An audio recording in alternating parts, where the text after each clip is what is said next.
O Antigo Testamento. Uma coleção de textos antigos, histórias e pronunciamentos. Um livro repleto de drama, poesia e leis. Para muitos, um texto sagrado, uma fonte de inspiração, um guia para a vida. O Antigo Testamento é o alicerce de duas das maiores religiões do mundo, o cristianismo e o judaísmo. Mas sua influência vai muito além da religião. Suas histórias e personagens estão profundamente entrelaçados na trama da civilização ocidental, inspirando arte, literatura, música e leis por séculos. Essa vasta e complexa coleção de escritos pode parecer intimidante, inacessível. A linguagem é arcaica, o contexto cultural, distante do nosso. No entanto, dentro dessas páginas, encontra-se um verdadeiro tesouro de sabedoria. O Antigo Testamento oferece uma visão profunda da condição humana. Ele lida com questões atemporais. Qual o sentido da vida? Qual a nossa relação com Deus? O que é o bem? O que é o mal? Perguntas tão relevantes hoje quanto eram milênios atrás. As histórias do Antigo Testamento ressoam em nós.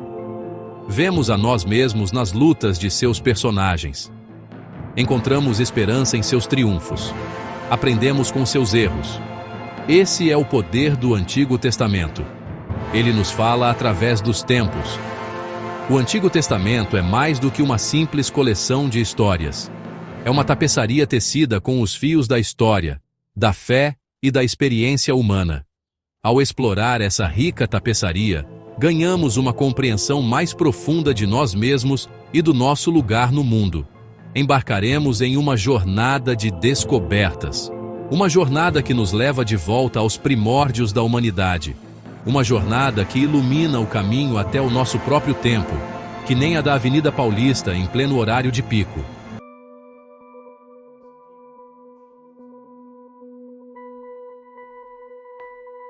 A gente costuma chamar o Antigo Testamento de Bíblia hebraica também. É tipo uma biblioteca, com 39 livros escritos ao longo de séculos, saca? E não foi um autor só, não. Vários autores diferentes escreveram esses livros, cada um com seu estilo próprio. Tem relatos históricos, poesia, profecias, leis, tudo junto e misturado. Mas apesar de toda essa variedade, tem uma coisa que conecta todos esses livros: a história do relacionamento de Deus com a humanidade. E essa história começa lá no início, na criação. Deus cria o mundo, tudo o que existe nele, e aí cria a humanidade à sua própria imagem e semelhança. Isso mostra uma verdade fundamental. A gente, como seres humanos, tem uma conexão profunda com o divino. E essa conexão, meus amigos, é uma bênção, mas também uma responsabilidade enorme. O Antigo Testamento acompanha a evolução desse relacionamento, mostrando as histórias de pessoas e nações que tentaram viver de acordo com a aliança com Deus.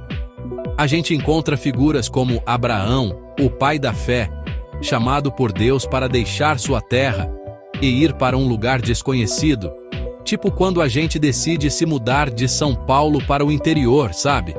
E tem Moisés, o legislador, que tirou os israelitas da escravidão no Egito. Uma história de libertação que lembra um pouco as nossas lutas por independência. Gap 2S. E o que falar de Davi, o rei pastor que uniu as tribos de Israel e formou um reino poderoso, tipo um Dom Pedro I da Bíblia? Mas essas histórias não são só relatos históricos, não.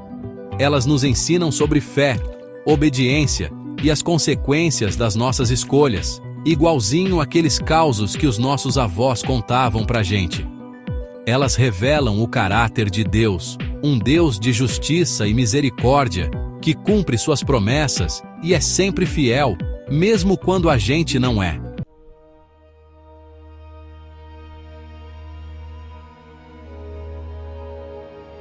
Para entender a fundo a riqueza e a complexidade do Antigo Testamento, precisamos viajar no tempo, tipo pegar um ônibus espacial na Avenida Paulista e ir direto para o passado. A ordem dos eventos é fundamental.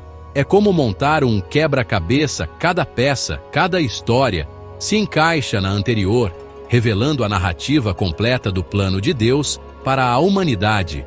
É como acompanhar uma novela das 8, só que bem mais antiga e com muito mais emoção. Gap 2Es. Começamos lá no início, na criação, o Gênesis, quando Deus, com a força da sua palavra, criou o universo. É de arrepiar, né? Imagine só. Daí seguimos a linhagem de Adão, o primeiro homem, o nosso primeiro brasileiro, por assim dizer. Acompanhamos as gerações de patriarcas e matriarcas, figuras importantes que moldaram o destino de Israel, como se fossem os bandeirantes da fé.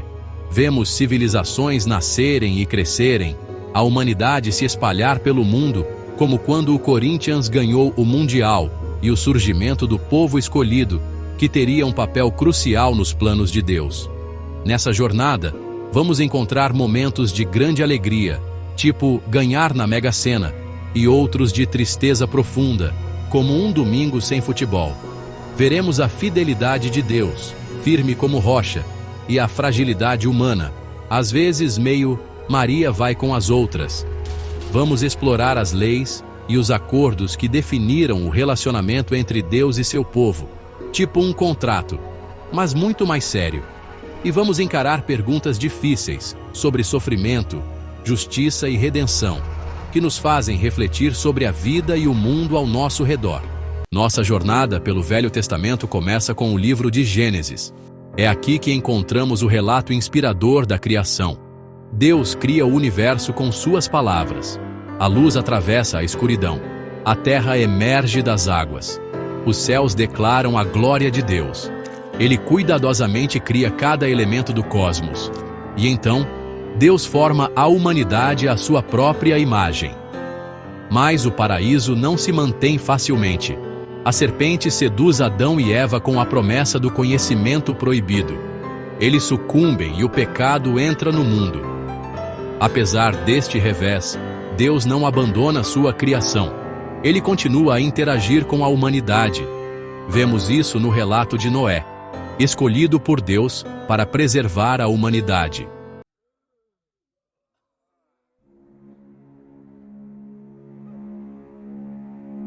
Avançando no livro de Gênesis, encontramos uma figura central na narrativa do Antigo Testamento, Abraão.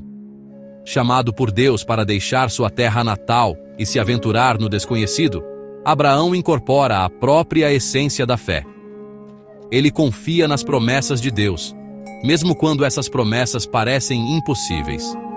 Deus estabelece uma aliança com Abraão, um acordo sagrado que moldará o destino de seus descendentes. Ele promete a Abraão uma grande nação, uma terra onde corre leite e mel, como a nossa terra brasileira, cheia de riquezas e bênçãos sem medida. Abraão, por sua vez, é chamado a andar fielmente com Deus e a ensinar seus filhos a fazer o mesmo.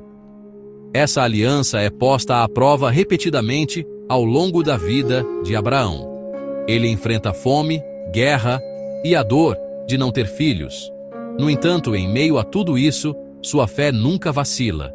Ele permanece obediente aos mandamentos de Deus, mesmo quando exigem grande sacrifício. O exemplo mais comovente disso é sua disposição de sacrificar seu filho, Isaque, a mando de Deus. No último momento, Deus intervém, fornecendo um carneiro como substituto. Esse ato de fé solidifica a aliança entre Deus e Abraão. A história de Abraão não é apenas sobre a jornada de fé de um homem. É a história do nascimento de uma nação. Seus descendentes, por meio de Isaque e seu neto Jacó, se tornarão o povo de Israel, o povo escolhido que levará as bênçãos de Deus ao mundo.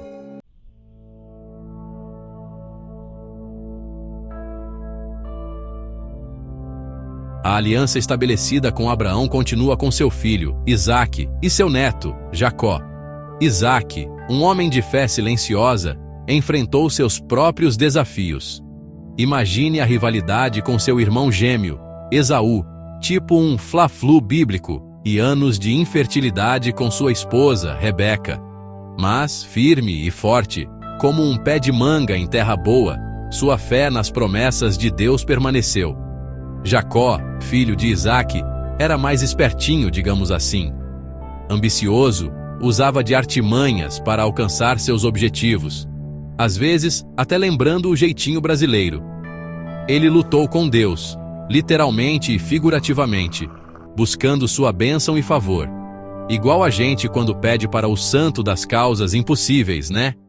Apesar de seus defeitos, Jacó foi escolhido por Deus para continuar a aliança. Seu nome foi mudado para Israel, que significa aquele que luta com Deus. Uma prova de sua fé persistente. Jacó teve 12 filhos, que dariam origem às 12 tribos de Israel. As histórias dele são cheias de drama, intriga e momentos de pecado e redenção, tipo uma novela das 8 bíblica. Vemos as consequências da inveja e da traição na história de José, o filho predileto de Jacó, vendido como escravo pelos próprios irmãos. Uma história que, convenhamos, até hoje faz a gente se arrepiar. Mas, mesmo no meio do pecado, o plano de Deus estava em ação. Assim como a gente acredita que tudo tem um propósito, né?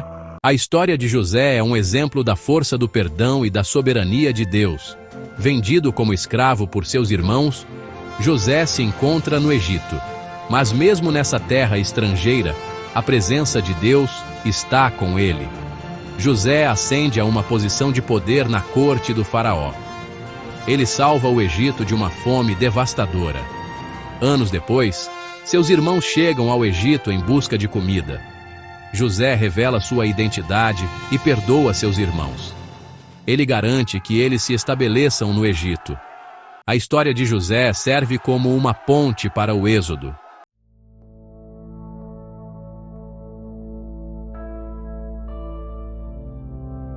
A jornada no deserto. Provas e transformações. O faraó, com o coração endurecido pelo orgulho e pela teimosia, se recusa a libertar os israelitas até a última praga, a morte dos primogênitos. Após essa praga devastadora, o faraó finalmente cede, permitindo que os israelitas partam às pressas. O êxodo do Egito é um evento monumental, um momento decisivo na história desse povo.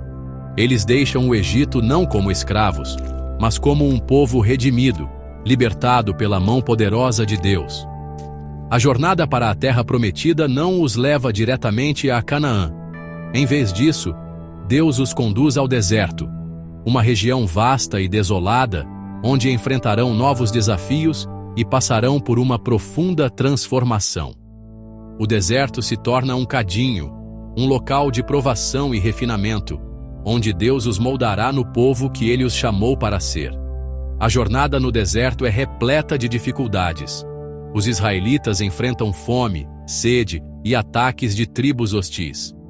Mais desafiadores do que essas provações físicas, no entanto, são os testes espirituais que eles encontram.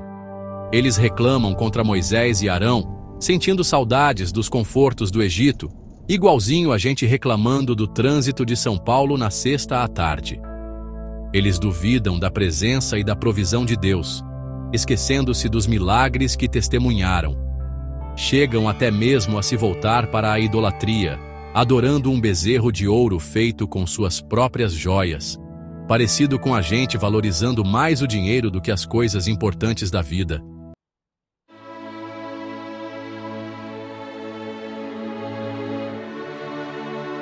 A aliança no Sinai, leis, mandamentos e um acordo sagrado. Mesmo com as falhas do povo, Deus se mantém fiel às suas promessas de aliança.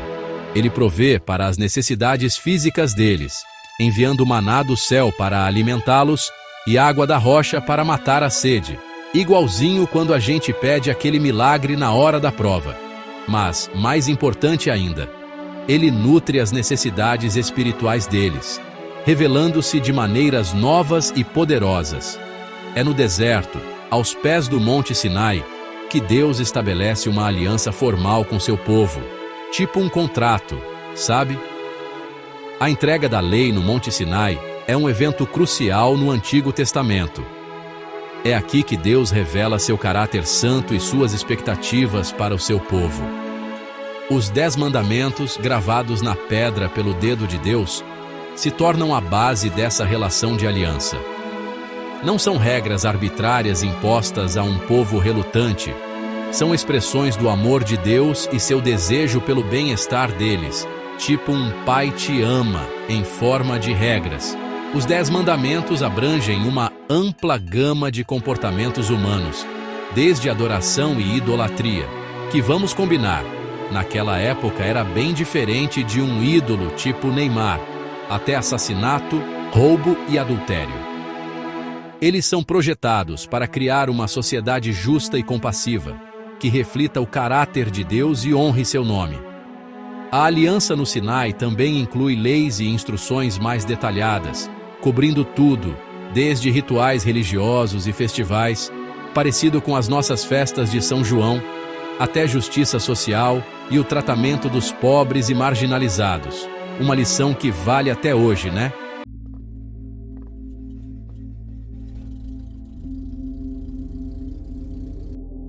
Seção 4. Um tabernáculo para a presença divina. Adoração e rituais no deserto. Para fortalecer ainda mais essa aliança, Deus ordena aos israelitas que construam um santuário portátil, uma estrutura semelhante a uma tenda, conhecida como o tabernáculo. Imaginem gente no meio do deserto, tipo aqueles festivais de música que rolam por aí, tipo um Rock in Rio, só que em vez de música, era a adoração. Esse espaço sagrado serviria como um lembrete visível da presença de Deus entre eles, um lugar onde poderiam oferecer sacrifícios, buscar sua orientação e experimentar sua santidade. O tabernáculo, com seu design e mobiliário elaborados, era uma representação tangível da glória de Deus e de seu desejo de habitar entre seu povo. É como se fosse um camarote VIP, sabe? Gap 2Es. A Arca da Aliança, guardada na câmara mais interna do tabernáculo, torna-se o objeto mais sagrado de Israel, um símbolo da presença e do poder de Deus. Pensem nela como a taça da Copa do Mundo, só que muito, muito mais importante. Os sacerdotes, descendentes de Arão, são designados para mediar entre Deus e o povo, realizando rituais e sacrifícios diários que mantêm a santidade do tabernáculo e expiam os pecados da nação. Eles eram tipo os porteiros da balada mais exclusiva de todas. O tabernáculo não era apenas uma estrutura estática, era um centro dinâmico de adoração, um lugar onde os israelitas encontravam o Deus vivo. Através de sacrifícios, oferendas, festivais e rituais, eles aprendiam a se aproximar de Deus com reverência e temor, buscando seu perdão, orientação e bênção. O tabernáculo se torna o ponto focal de sua vida comunitária, um lembrete tangível de sua aliança com Deus, como se fosse o centrão da vida deles, sabe?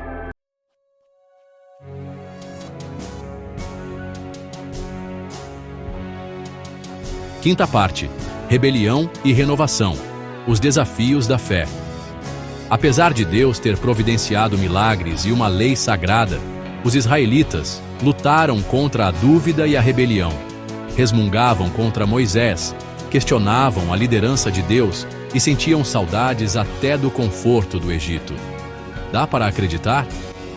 A falta de fé trouxe consequências. Ao se recusarem a entrar na terra prometida, foram condenados a vagar por 40 anos. 40 anos. É muito tempo, não é? Quase como ficar 40 anos sem poder ir ao estádio ver o seu time jogar. Esse período se tornou um tempo de julgamento, mas também de graça. Uma nova geração, criada no deserto, herdaria as promessas. Mesmo em meio ao julgamento, a misericórdia de Deus brilhava, provendo e guiando-os. Assim como a luz no fim do túnel, sabe? Uma esperança para o futuro.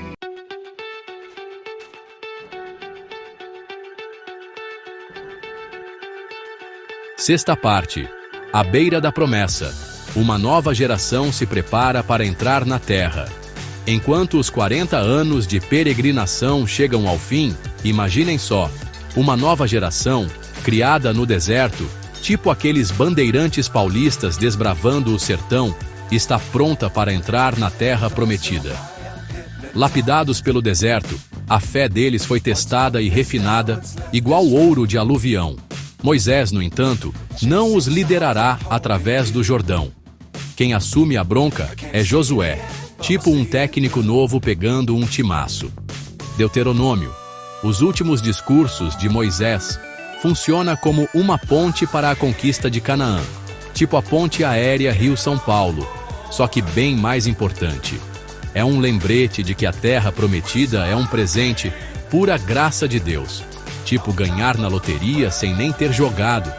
É como se Deus dissesse: olha, essa terra maravilhosa, com mel, leite, tudo de bom, é toda de vocês. Curtam bastante. Mas lembrem-se, não foi por mérito, foi porque eu quis dar. Essa nova geração, marcada pela experiência no deserto, está prestes a viver a promessa.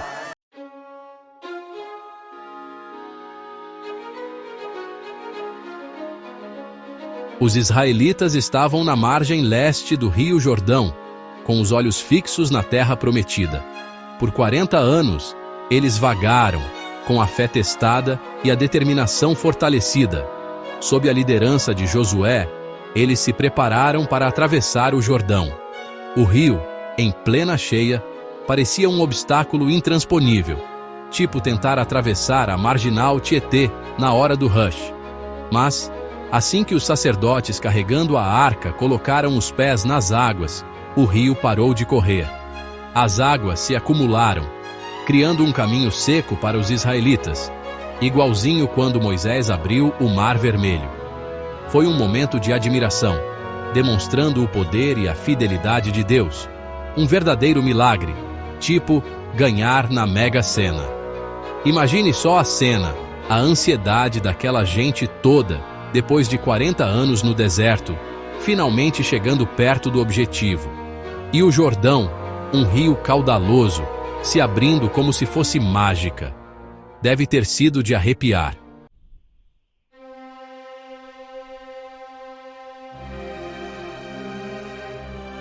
O primeiro alvo era Jericó, uma cidade super fortificada, tipo um forte Apache dos tempos bíblicos. Imagina só, muralhas enormes, imponentes. Seguindo as instruções divinas, eles marcharam ao redor da cidade por 7 dias. Parecia loucura, né? 7 dias dando voltas. E no 7º dia, eles gritaram. Gritaram com toda a força, com fé. Gap 2. E as muralhas desabaram, viraram pó.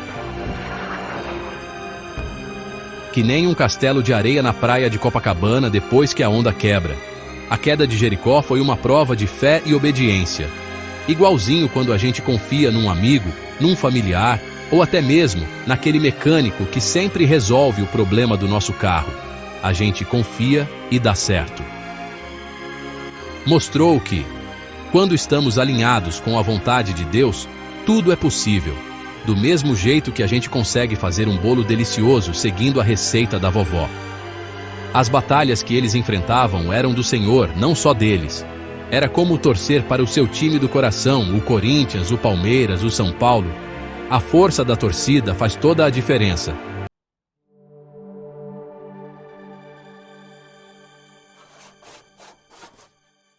A queda de Jericó causou um rebuliço geral em Canaã, tipo um fla-flu bíblico.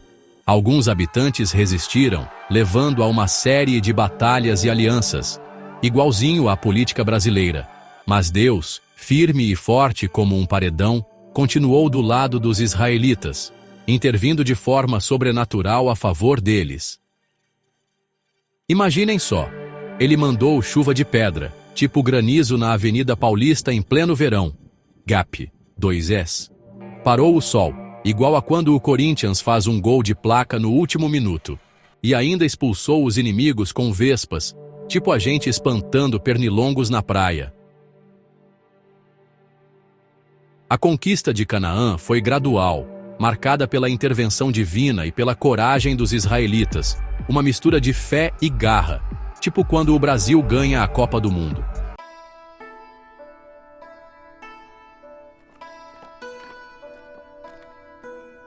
Quarta parte. A distribuição da terra. Dividindo a herança. Depois de anos de conflito, tipo uma novela das 8, a terra foi dividida entre as 12 tribos, igual quando a gente divide um bolo de aniversário, sabe? A tribo de Levi, pensa num povo esperto, recebeu cidades espalhadas por toda a terra, tipo ganhar vários pedaços do bolo. Essa divisão foi um ato sagrado, tipo um ritual de família, cumprindo a promessa de Deus, como quando seu avô promete te levar no parque. E foi uma época de festa e responsabilidade, tipo quando você passa no vestibular, sabe? Finalmente, eles estavam estabelecendo seus lares e comunidades, igualzinho a gente faz aqui em São Paulo, buscando um cantinho para chamar de nosso.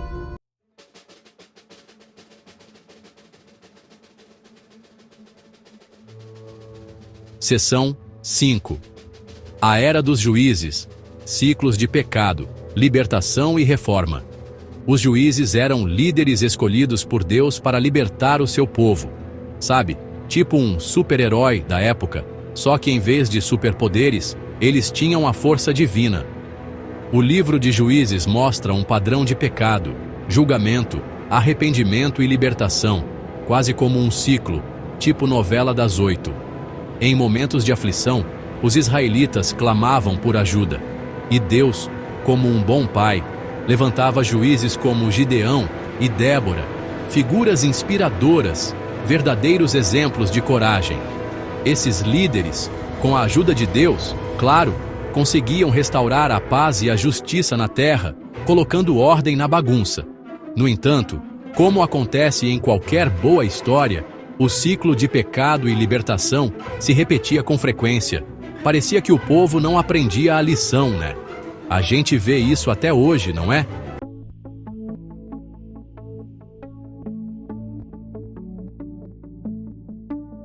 Sexta seção.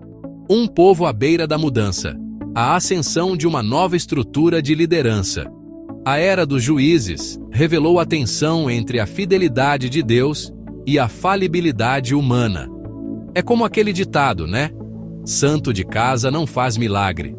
Os israelitas, apesar de protegidos por Deus, às vezes deixavam a desejar. O povo ansiava por um rei para trazer estabilidade e unidade, igualzinho àquela turma que vive pedindo volta à ditadura. Eles queriam alguém com pulso firme, que resolvesse tudo num estalar de dedos. Esse desejo refletia a insatisfação com a liderança divina. Era como se estivessem dizendo: chega de promessas, queremos resultados. Gap 2is. E assim, o palco estava montado para a ascensão da monarquia. A gente sabe, né? Povo unido jamais será vencido. Ou será? Vamos descobrir.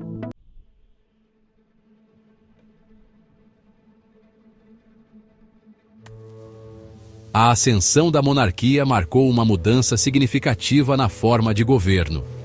O povo ansiava por um rei que unisse todas as tribos, como um Neymar liderando a seleção. Deus ungiu Saul como o primeiro rei, apesar dos potenciais perigos, tipo a gente escolhendo o sabor de sorvete na Que Bom, tantas opções, sempre a chance de se arrepender. O reinado de Saul começou promissor, igual estreia do Corinthians no Brasileirão, mas terminou em desobediência e ruína. Seu fim trágico, uma verdadeira história de novela das 9, nos lembra que mesmo os líderes escolhidos enfrentam consequências, como aquele político que prometeu mundos e fundos e acabou... Bem, vocês sabem. A atração do poder pode corroer a humildade e a obediência a Deus, igual formiga em doce de festa junina. É preciso ter cuidado para não se perder no meio do caminho.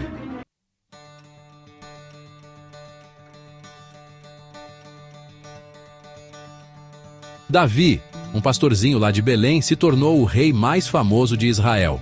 Imaginem só, da roça para o trono.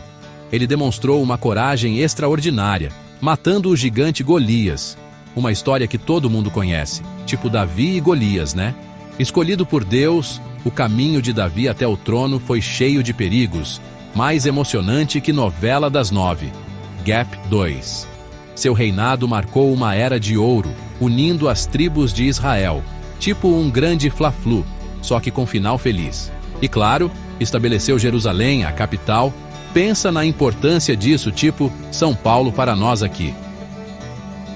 Apesar dos seus defeitos, afinal, ninguém é perfeito. Davi se arrependeu de verdade, buscando o perdão de Deus, igualzinho a gente quando faz alguma besteira e pede desculpas para a mãe.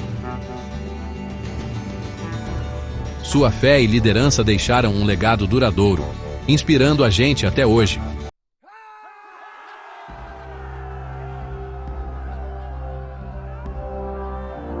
Salomão, filho de Davi, herdou um reino poderoso, tipo um Brasil da época, só que bem menor, claro.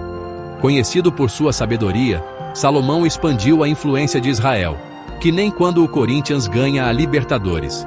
Ele construiu o magnífico templo em Jerusalém, uma obra tão impressionante quanto o Cristo Redentor, um verdadeiro testemunho da glória de Deus. Mas, como nem tudo são flores, né? O reinado de Salomão também plantou as sementes da divisão. Gap 2 Ius. Seu estilo de vida, cheio de ostentação, tipo um camarote na Sapucaí, e as alianças com outros reinos, acabaram corroendo a unidade religiosa de Israel, mais ou menos como uma discussão de política no almoço de domingo.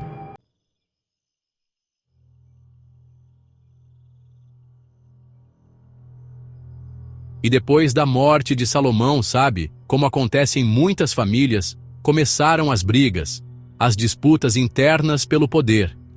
A situação ficou tensa, viu? Igual Fla-Flu em final de campeonato. Reboão, o filho de Salomão, não teve a sabedoria do pai.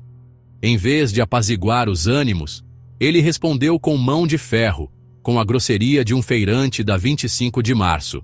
Imaginem a confusão. Resultado? Revolta geral. As tribos do norte, cansadas da opressão, disseram: chega, não aguentamos mais. E como num rompimento de novela mexicana, o reino se dividiu, igual cortar um pão de queijo no meio. De um lado, o reino de Israel, lá no norte, e do outro, o reino de Judá, no sul, com Jerusalém, a capital. Igual o Rio de Janeiro continua sendo referência mesmo depois que Brasília virou capital. Essa divisão, meus amigos, foi um desastre. Enfraqueceu todo mundo. Os profetas, tipo aqueles comentaristas de futebol, já alertavam: olha o perigo, se não voltarem para o caminho certo, vai dar ruim. E não deu outra.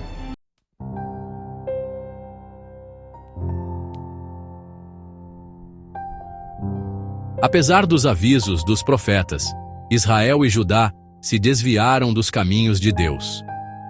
Igualzinho a quando a gente sabe que não deve comer aquele doce a mais, mas come mesmo assim. O reino do norte, Israel, caiu nas mãos do Império Assírio. Pensem num rolo tipo Corinthians e Palmeiras, só que com muito mais em jogo. Gap 2 Is. Já o reino do sul, Judá, acabou dominado pela Babilônia, com Jerusalém, a cidade sagrada, completamente destruída. A elite, a nata da sociedade, foi exilada, levada para longe de casa, tipo pegar um ônibus lotado em São Paulo na hora do rush, só que bem pior. Suas esperanças, antes brilhantes como o sol de meio-dia, foram esmagadas. A desobediência teve consequências severas, mostrando que às vezes os planos dos homens são frágeis como um castelo de areia na praia.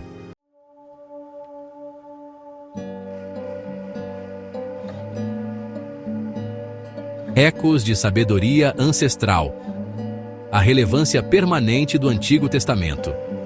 O Antigo Testamento, uma coleção de textos sagrados que abrange séculos e engloba uma variedade de gêneros, permanece como um testemunho do poder duradouro da sabedoria ancestral. Suas narrativas, leis, poesias e profecias, embora enraizadas em um tempo e cultura específicos, ressoam com temas atemporais que transcendem fronteiras culturais e históricas. Pensem nas histórias dos patriarcas e matriarcas, como Abraão e Sara, figuras tão presentes na nossa cultura brasileira. O êxodo do Egito, a entrega da lei no Monte Sinai, os reinados de reis como Davi, tão conhecido por nós, os pronunciamentos de profetas, Essas narrativas, entrelaçadas na estrutura do Antigo Testamento, oferecem reflexões profundas sobre a condição humana. Elas lidam com questões fundamentais sobre fé, obediência, justiça, misericórdia, sofrimento, redenção e a natureza do próprio Deus. Lembra daquela novela da Record, Os 10 Mandamentos? Pois é, a história vem daí, do Antigo Testamento. E mesmo escritos há milênios, esses textos antigos falam diretamente à essência da nossa experiência humana. Eles abordam os desafios que enfrentamos, as escolhas que fazemos, que nem escolher entre ir para a praia ou ficar em casa num domingo em São Paulo, as consequências das nossas ações e a fidelidade inabalável de um Deus que busca um relacionamento com sua criação, mesmo em meio às nossas falhas e imperfeições. Afinal, quem nunca cometeu uma gafe, né? GAP 2. A sabedoria enraizada no Antigo Testamento não está confinada a pergaminhos empoeirados ou sinagogas antigas. Ela ecoa pelos corredores da história, influenciando leis, moldando códigos éticos, inspirando expressões artísticas. Pensem na Capela Sistina, na música clássica, e fornecendo uma bússola moral para indivíduos e sociedades que buscam significado e propósito em um mundo frequentemente envolto em incertezas como o nosso.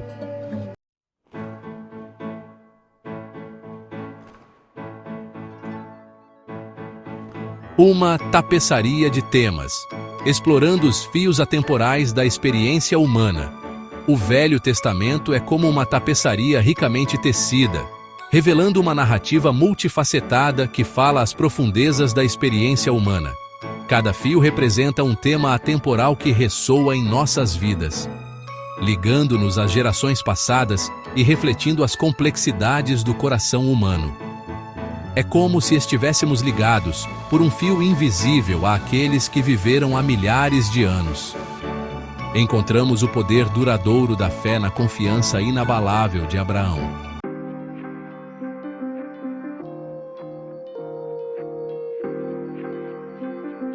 De geração em geração, o legado da fé e o poder das histórias.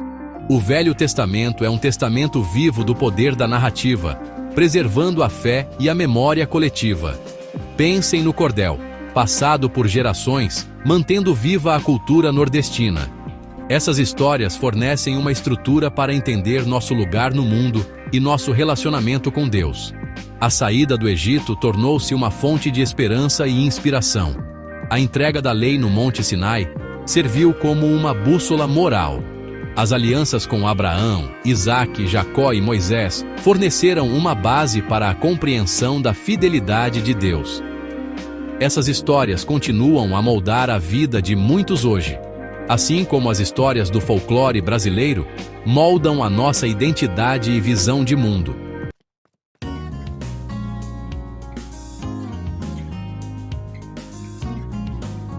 Um fundamento para a esperança. Encontrando sentido e propósito em um mundo complexo. Em um mundo frequentemente marcado pela incerteza, o Antigo Testamento se apresenta como um farol de esperança, oferecendo uma mensagem atemporal de redenção e restauração. É como aquele ditado: Deus escreve certo por linhas tortas. Os profetas ofereceram uma visão de um futuro marcado pela paz e retidão.